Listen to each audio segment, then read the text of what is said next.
नमस्कार दोस्तों। तो पिछली क्लास में हमने basic life process homeostasis complete कर लिया था। आज हम पढ़ेंगे एनाटॉमिकल टर्मिनोलॉजी।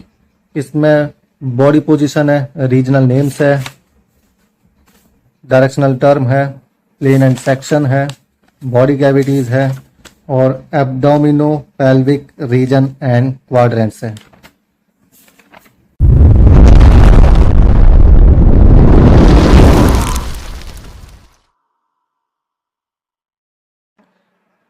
सबसे पहले स्टार्ट करते हैं बॉडी के पोजीशन से। बॉडी पोजीशन तीन टाइप की है, एनाटॉमिकल पोजीशन, प्रोन पोजीशन और सुपाइन पोजीशन। एनाटॉमिकल पोजीशन में समझो क्या होता है। देखो, मान लो हम ऑब्जर्वर है, हम ऑब्जर्व कर रहे हैं, जिसको ऑब्जर्व करेंगे वो हमारा सब्जेक्ट हो गया। अब सब्जेक्ट हमारी तरफ यानी ऑब्जर्वर की तरफ फेस करके खड़ा है, हमारी तरफ फेस करके खड़ा है, हेड लेवल पर है, आइज फेस कर रही है हमारी तरफ यानी ऑब्जर्वर की तरफ आइज फेस कर रही है, नॉर्मली खड़ा है फ्लोर पर और फीट डायरेक्शनल है, फॉरवर्ड हमारी तरफ फॉरवर्डेड है यानी ऑब्जर्वर की तरफ है फीट। आर्म खुले हुए हैं, साइड में है और पाम भी खुला हुआ है ऐसे और फेस कर रहा है फॉरवर्ड यानी कि ऑब्जर्वर की तरफ हमारी तरफ फेस कर रहा है क्या चीज, पाम। नेक्स्ट पोजीशन आती है प्रोन पोजीशन। प्रोन पोजीशन और सुपाइन पोजीशन दोनों ही लेटी हुई पोजीशन होती है। प्रोन पोजीशन में फेस डाउनवर्ड होता है और सुपाइन पोजीशन में फेस अपवर्ड होता है, आकाश की तरफ होता है। नेक्स्ट आता है रीजनल नेम। रीजनल नेम्स में जो मेन रीजन होंगे बॉडी में, जो मेन रीजन है वो head, neck, trunk, upper limb, lower limb आते हैं। तो सबसे पहले हेड की बात करें। हेड में स्कल आता है जो कि ब्रेन को एनक्लोज करेगा, कवर करेगा और प्रोटेक्ट करेगा। फेस आता है। फेस में फ्रंट पोजीशन पे होता है, फेस फ्रंट पोजीशन पे होता है। इसमें eyes, nose, mouth, forehead, cheeks और चिन आते हैं।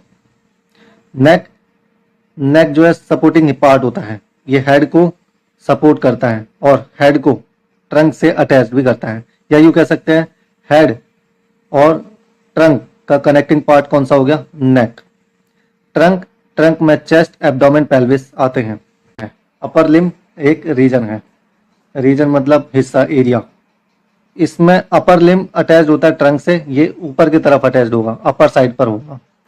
कंसिस्ट इसमें क्या क्या होंगे, शोल्डर, आर्मपिट, आर्म कहां से कहां तक, शोल्डर से लेकर एल्बो तक पूरा हो गया आर्म।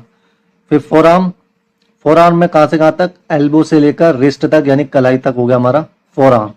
फिर इसमें रिस्ट होगी, कलाई और हैंड।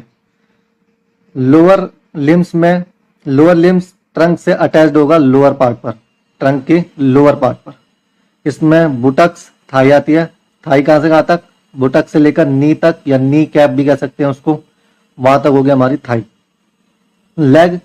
लेग नी से लेकर जो नी कैप जहां पे थाई खत्म हो गई थी वहां से स्टार्ट होगी, एंकल तक लेग जाएगी। एंकल और फुट ये सब आ गए लोअर लिम्स में। अब ग्रोइन एरिया क्या होता है या ग्रोइन पार्ट क्या होता है। ग्रोइन बॉडी का फ्रंट सरफेस होता है, ये दोनों तरफ होगा, लिम्स के दोनों तरफ होगा यानी दोनों लिम्स पे होगा। और एक सिकुड़न जैसा मार्क होता है, क्रीज जैसा मार्क आ जाता है। सिकुड़न की वजह से जो मार्क आता है वो सिकुड़न वाला मार्क होता है, क्रीज मार्क होता है। ये दोनों एक ग्रोइन सरफेस पर आता है, ये दोनों ही बॉडी के फ्रंट सरफेस पर आता है, ईच साइड, दोनों की साइड पर। नेक्स्ट आता है बॉडी के डायरेक्शनल टर्म, यानी बॉडी के कौन कौन सा पार्ट या ऑर्गन्स कहां पर लोकेट करता है उसको डायरेक्शन बताएगा। इसमें superior, inferior, anterior, posterior, medial, lateral, intermedial, ipsilateral, contralateral, proximal, distal, superficial और डीप वाले डायरेक्शनल टर्म है। तो सबसे पहले बात करते हैं सुपीरियर को। सुपीरियर को सिफेलिक भी कहा जाता है या क्रेनियल भी कहा जाता है। हेड की तरफ जाएंगे तो हमें सुपीरियर डायरेक्शन मिलेगी, या फिर अपर पार्ट की तरफ जाएंगे स्ट्रक्चर के तो हमें सुपीरियर डायरेक्शन मिलेगी। जैसे एग्जांपल में हेड लीवर से सुपीरियर है यानी कि ऊंचा है। इंफीरियर को कॉर्डल कहते हैं और इसको हिंदी में पूंछ भी कहा जाता है। यानी हेड से अवे जब हम जाएंगे, हेड से अवे जाएंगे या फिर स्ट्रक्चर के लोअर पार्ट पर जाएंगे तो हमें इंफीरियर डायरेक्शन मिलेगी। जैसे स्टमक लंग्स के कंपैरिजन में इंफीरियर है, नीचे है, स्टमक लंग्स से नीचे है। एंटीरियर, एंटीरियर को वेंट्रल कहा जाता है या बेली कहा जाता है। वेंट्रल आगे, एंटीरियर भी आगे, बेली आगे प्रेजेंट होती है तो ये आगे यानी फ्रंट पार्ट। बॉडी के फ्रंट पार्ट या फ्रंट पार्ट के जो नजदीक होगा उसको कहेंगे एंटीरियर। जैसे स्टर्नम हार्ट से नजदीक होता है, कैसे? फ्रंट के, फ्रंट साइड से नजदीक होता है कौन? स्टर्नम, हार्ट के कंपैरिजन में। पोस्टीरियर, इसको डोर्सल कहा जाता है या बैक कहा जाता है, हिंदी में इसको पीछे कहते हैं, पीछे, बैक साइड, पीछे। जो बॉडी के बैक पर लोकेट करेगा या फिर उससे नजदीक होगा, बैक से जो नजदीक होगा उसको बोलेंगे पोस्टीरियर। जैसे ईसोफेगस ट्रेकिया से पीछे होता है, यानी फूड पाइप विंड पाइप के कंपैरिजन में पीछे होता है, विंड पाइप से पीछे होता है फूड पाइप। मीडियल, मीडियल जो है मिडल लाइन के नजदीक होगा या फिर मिडल लाइन पर प्रेजेंट होगा। जैसे लिम्ब की बात किया जाए, limbs, upper limbs, lower limbs, कोई सा भी ले लो। चलो अपर लिम्स ले रहे हैं एग्जांपल में। अपर लिम्स में दो हड्डी होते हैं, बोन होते हैं, कहां पर? फोर आर्म में, फोर आर्म, एल्बो से लेकर रिस्ट तक होती है ना। तो फोर आर्म में उल्ना और रेडियस नाम की दो बोन होती हैं। जो उल्ना है वो रेडियस से मीडियल लाइन पर प्रेजेंट है, या मीडियल लाइन पर तो प्रेजेंट नहीं हो सकती, बॉडी के मीडियल लाइन पर तो प्रेजेंट नहीं हो सकती, लेकिन मीडियल लाइन के नजदीक है कौन? उल्ना, रेडियस के कंपैरिजन में। लेटरल, लेटरल मिडल लाइन से फर्दर होगा, मिडल लाइन से अवे होगा, वो कहेंगे लेटरल। जैसे लंग्स लेटरल है हार्ट में। अब देखो हार्ट मिडल लाइन के बीच में प्रेजेंट होता है, यानी हार्ट दो लंग्स के बीच में प्रेजेंट होता है, लेकिन स्लाइटली टिल्टेड होता है लेफ्ट साइड, तो इसलिए कहते हैं कि जो लेफ्ट साइड में हार्ट होता है, लेकिन कंप्लीटली लेफ्ट साइड नहीं होता, वो मिडल लाइन में प्रेजेंट होता है, दो लंग्स के बीच में प्रेजेंट होता है और स्लाइटली टिल्टेड होता है लेफ्ट साइड। ये तुमने 11th-12th क्लास में पढ़ा होगा। इंटरमीडिएट यानी कि बीच में, स्ट्रक्चर के बीच में, दो स्ट्रक्चर के बीच में। Heart intermediate between the two lungs, यानी दिल जो हार्ट है वो दो लंग्स के बीच में प्रेजेंट है। इप्सिलेटरल, अब सेम साइड पर, बॉडी के सेम साइड पर प्रेजेंट होगा और अलग अलग स्ट्रक्चर होंगे, अलग अलग स्ट्रक्चर बॉडी के सेम साइड पर प्रेजेंट होगा, उसको कहेंगे इप्सिलेटरल। जैसे गाल ब्लैडर और ascending colon, gall bladder ascending colon ipsilateral है, एक सेम साइड पर प्रेजेंट है, एक ही साइड पर प्रेजेंट है बॉडी। कॉन्ट्रालेटरल इप्सिलेटरल के अपोजिट हो गया, यानी कि दोनों अलग अलग स्ट्रक्चर बॉडी के अपोजिट साइड पर प्रेजेंट है। जैसे असेंडिंग कोलोन, डिसेंडिंग कोलोन, दोनों ही कॉन्ट्रालेटरल है या अपोजिट साइड पर लोकेट कर रहे हैं। प्रॉक्सिमल, जो अटैचमेंट के नजदीक होगा वो होगा प्रॉक्सिमल, उसको कहेंगे प्रॉक्सिमल।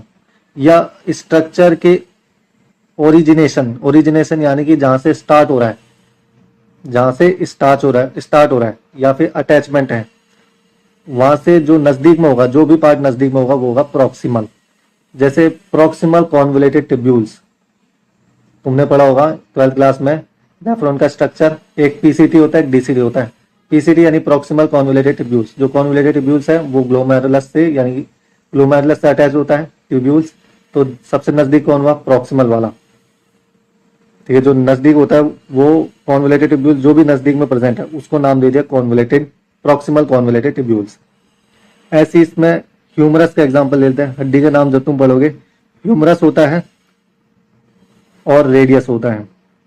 रेडियस फोर आर्म में है, ह्यूमरस अपर आर्म में है। तो ह्यूमरस शोल्डर से कनेक्टेड पार्ट है, अटैच्ड पार्ट है, और पूरे आर्म में जो ह्यूमरस है वो कनेक्टिंग पार्ट है, यानी कि कनेक्टिंग पार्ट से नजदीक है, तो ये हो गया प्रॉक्सिमल पार्ट रेडियस के कंपैरिजन में। नेक्स्ट आता है डिस्टल। डिस्टल जो है अटैचमेंट से अवे होता है या ओरिजिनेशन से अवे होता है। फैलेंजिस, जैसे एग्जांपल फैलेंजिस यानी कि अंगुलियों में जो हड्डियां होती है वो फैलेंजिस, ये कार्पल से डिस्टल होती है, पीछे होती है। और जैसे नेफ्रॉन में पीसीटी डीसीटी होता है, कॉन्वोलेटेड टिब्यूल्स ग्लोमेरुलस से जुड़ा होता है, तो जो जुड़ा वाला पार्ट है, जो जुड़ा वाले पार्ट से नजदीक है, कनेक्टिंग पार्ट से नजदीक है, वो कहलाएगा प्रॉक्सिमल, और जो अवे है वो कहलाएगा डिस्टल। सुपरफिशियल, सुपरफिशियल भी कुछ नहीं है, सुपरफिशियल भी एंटीरियर जैसा ही होता है, लेकिन हम सुपरफिशियल को बॉडी के सरफेस से देखेंगे, सरफेस से, बॉडी के सरफेस से। बॉडी के सरफेस से जो नजदीक होगा या बॉडी के सरफेस पर जो प्रेजेंट होगा या बॉडी के सरफेस की तरफ जो होगा वो सुपरफिशियल होगा, सुपरफिशियल होगा। ठीक है, जैसे सुपरफिशियल में रिब्स सुपरफिशियल है लंग्स से। बॉडी के सरफेस पर कौन नजदीक है, बॉडी के सरफेस से कौन नजदीक है, रिब्स या फिर लंग्स। रिब्स नजदीक है, उसके बाद लंग्स आएंगे। डीप यानी कि बॉडी के सरफेस से जो डीपर पार्ट होगा, जो गहराई में होगा, यानी बॉडी सरफेस से अवे होगा, वो होगा हमारा डीप। जैसे रिब्स स्किन से, जैसे चेस्ट में मान रहे हैं, चेस्ट में मान रहे हैं, तो रिब्स जो है वो स्किन, चेस्ट की स्किन से डीप में है, यानी रिब्स स्किन से डीपर में है और बैक की तरफ है, ये हो गया डीप। बस आज की क्लास में इतना ही, अब करेंगे नेक्स्ट क्लास में।